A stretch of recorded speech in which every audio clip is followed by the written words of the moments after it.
지혜로 돌아가고 명확성으로 돌아가며 신에게로 돌아가려 할 때 어떤 길을 택하면 됩니까? 우리는 종교로 되돌아가야 하나요? 영성으로 돌아가라. 종교에 대해서는 잊어버려라. 그런 주장은 많은 사람들을 화나게 만들 것입니다. 왜 당신은 종교를 잊으라고 말씀하시는 겁니까? 그것이 너희에게 좋지 않기 때문이다. 조직된 종교가 성공하려면 사람들이 그것을 필요하다고 믿게 만들어야 한다. 하지만 사람들이 다른 어떤 것을 믿으려면 그들은 먼저 자신에 대한 믿음을 잃어야 한다. 그러니 조직된 종교의 첫째 가는 과제가 너희 자신에 대한 믿음을 잃게 만드는 것이다. 두 번째 과제는 너희가 지니지 않은 대답을 종교가 지니고 있다고 여기게 만드는 것이고, 세 번째이자 가장 중요한 과제는 너희가 그것의 대답을 아무 의문 없이 받아들이도록 만드는 것이다. 의문스러워할 때 너희는 생각하기 시작한다. 생각하기 시작하면 너희는 내면의 원천으로 돌아가기 시작한다. 종교는 너희가 그렇게 하도록 내버려 둘 수 없다. 자칫하면 종교가 고안해 낸 것과 다른 대답에 너희가 직면할 수 있기 때문이다. 그래서 종교는 너희가 자신을 의심하도록 만들어야 한다. 거침없이 생각할 수 있는 너희 자신의 능력을 의심하도록. 종교가 부딪히는 문제는 이것이 너무 자주 불리한 결과를 낳는다는 데 있다. 만일 너희가 의심 없이는 자신의 생각을 받아들일 수 없다면 너희는 종교가 주는 신에 대한 새로운 발상 역시 의심할 수밖에 없지 않겠느냐. 그리하여 얼마 안 가 너희는 역설적이게도 이전에는 한 번도 의심하지 않았던 내 존재까지도 의심한다. 너희가 직관의 깨달음에 따라 살던 시절에는 나를 전혀 그려내지 못한다 할지라도 내가 존재한다는 것은 명확히 알고 있었거늘. 불가지론자들을 만들어낸 건 종교다. 종교가 해온 일을 찬찬히 살펴본 명석한 사상가라면 누구라도 종교에는 신이 없다고 가정해야 하리라. 한때는 인간이 그 가장 눈부신 광채에 휩싸인 존재를 사랑하던 그 자리에 인간의 가슴을 신에 대한 두려움으로 가득 채운 것이 종교이기에 신 앞에 머리 숙여 절하도록 명령한 것도 종교이다. 한때는 인간이 기쁨에 찬 뻗침으로 뛰어오르던 그 자리에 신이 분노할지 모른다는 걱정을 인간에게 짐지은 것도 종교이다. 한때는 인간이 자기 짐을 가볍게 하려고 신을 찾던 그 자리에 인간에게 자기 몸과 그 몸의 가장 자연스러운 기능들을 부끄러워하라고 말했던 것도 종교이다. 한때는 인간이 그런 기능들을 삶의 가장 큰 선물로 찬양하던 그 자리에 너희가 신에게 이르려면 중개자를 가져야 한다고 가르친 것도 종교이다. 한때는 너희가 삶을 선하고 진실되게 살기만 하면 직접 신에게 이룰 수 있다고 생각했던 그 자리에 그리고 인간들에게 신을 받들라고 명령한 것도 종교이다.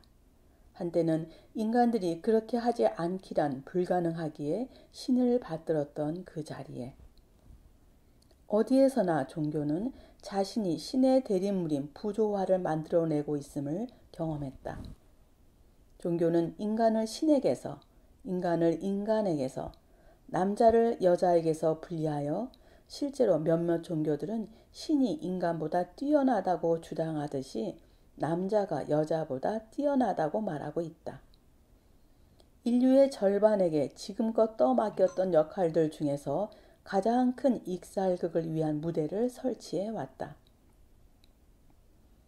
내가 너에게 이르노니 신은 인간보다 뛰어나지 않고 남자는 여자보다 뛰어나지 않다. 그것은 사물의 자연 질서가 아니다. 그것은 권력을 가진 사람들, 즉 남자들 모두가 남성 숭배 종교를 만들어냈을 때 원했던 방식일 뿐이다. 그 신성한 경전의 최종판에서 자료의 반을 체계적으로 잘라내고 그 나머지를 그들의 남성 중심 세계상이라는 주형에 맞춰 뒤틀어 남성 숭배 종교를 만들어냈을 때 오늘날까지도 어쨌든 여자는 더 열등하며 어쨌든 하위 등급의 영적 시민이고 어쨌든 신의 말을 가르치고 신의 말을 설교하는 목회자가 되기에는 적합하지 않다고 주장하는 것이 종교이다. 애들처럼 너희는 아직도 어느 성을 내 사제로 삼을지 정한 것이 나라는 억지를 부리고 있다. 너희에게 이르노니 너희 모두가 다 사제들이다. 너희 한 사람 한 사람 모두가. 다른 사람보다 내 일을 하기에 더 적합하지 못한 사람이나 계급은 없다. 하지만 너희 남자들 중 다수는 너희 국가들과 아주 흡사하다. 권력에 굶주려 있는 그들은 권력을 함께 나누고 싶어 하지 않는다. 그냥 행사하기만 바란다. 그래서 그들은 자신들과 똑같은 종류의 신을 고안해냈다. 권력에 굶주린 신, 권력을 함께 나누지는 않고 그냥 그것을 행사하기만 바라는 신. 그러나 너에게 이르노니 신의 가장 큰 선물은 신의 권능을 함께 나누는 것이다. 나는 너희를 나처럼 만들 것이다. 하지만 우리가 당신처럼 될 수는 없어요. 그건 신에 대한 불경입니다. 불경이란 건 너희가 그렇다고 배워온 것이다. 너희에게 이르노니 너희는 신의 형상대로 신과 닮은 꼴로 만들어졌다. 너희가 이곳에 온 것은 이 운명을 완수하기 위해서이다. 너희는 애쓰고 투쟁하고 결코 그곳에 이르지 못하기 위해서 이곳에 오지 않았다. 더구나 나는 너희가 완수할 수 없는 임무를 너희에게 지우지도 않았다. 신의 선함을 믿고 신이 만든 창조물인 신성한 너희 자신을 믿어라. 당신은 절대 권력은 절대로 아무것도 요구하지 않는다고 하셨지요. 이건 신의 본성을 말하는 겁니까? 이제야 내가 이해했구나. 나는 신은 모든 것이고 무엇이든 된다. 신이 아닌 것은 아무것도 없다. 그리고 신은 자신에 대해 체험하는 모든 것을 너희에게서 너희로서 너희로 하여 체험한다고 말했다. 내 가장 순수한 형태에서 나는 절대자이다. 나는 절대 전부이며 따라서 나는 절대로 아무것도 필요하지 않고 원하지 않으며 요구하지 않는다. 나는 너희가 이 절대로 순수한 형태를 가지고 만들어내는 대로의 존재이다. 그것은 마치 너희가 마침내 신을 보고 자, 이렇게 하면 어떻습니까? 라고 말하는 것과 같다. 하지만 너희가 나를 어떻게 생각하든지 간에 나는 내 가장 순수한 형태를 잊을 수 없으며 항상 그것으로 되돌아갈 것이다. 그 나머지 모두는 허구이다. 그것은 너희가 지어내고 있는 것이다. 나를 질투하는 신으로 만들려는 사람이 있다. 하지만 모든 것을 갖고 있고 모든 것일 때 도대체 누가 질투하겠는가?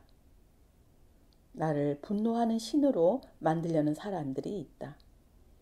하지만 어떤 것도 나를 다치거나 위태롭게 할 수 없을 때 도대체 무엇으로 나를 화나게 만들겠는가?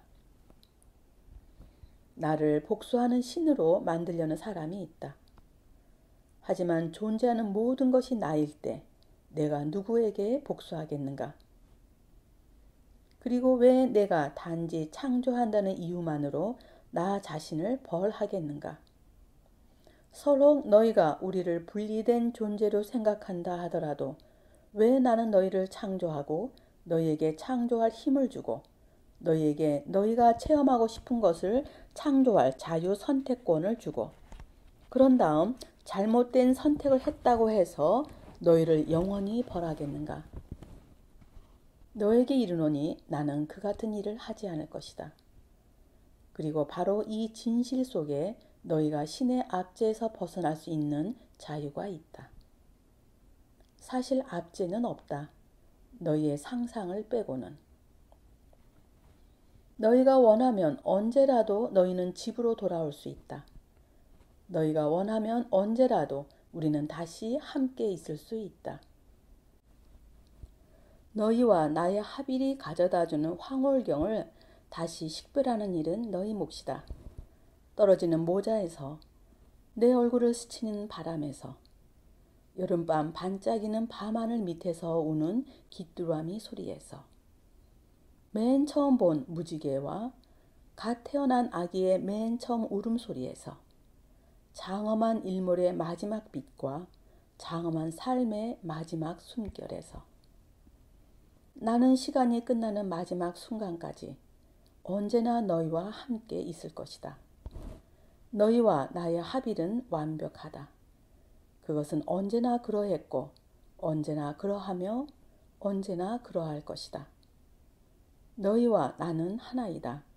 지금도 그리고 앞으로도 영원히. 이제 가라. 가서 너희의 삶이 이 진실을 진술하는 것이 되게 하라. 너희의 낮과 밤들이 너희 내면에 있는 가장 고귀한 관념의 반영이 되게 하라. 너희의 지금 순간들이 신이 너희를 통해 명백하게 드러낸 장엄한 황홀경으로 가득 차게 하라.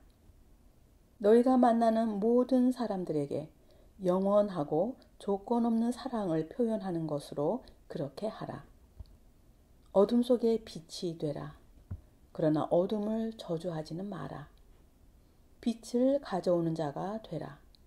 내가 바로 그런 사람이다. 그러니 그렇게 되라.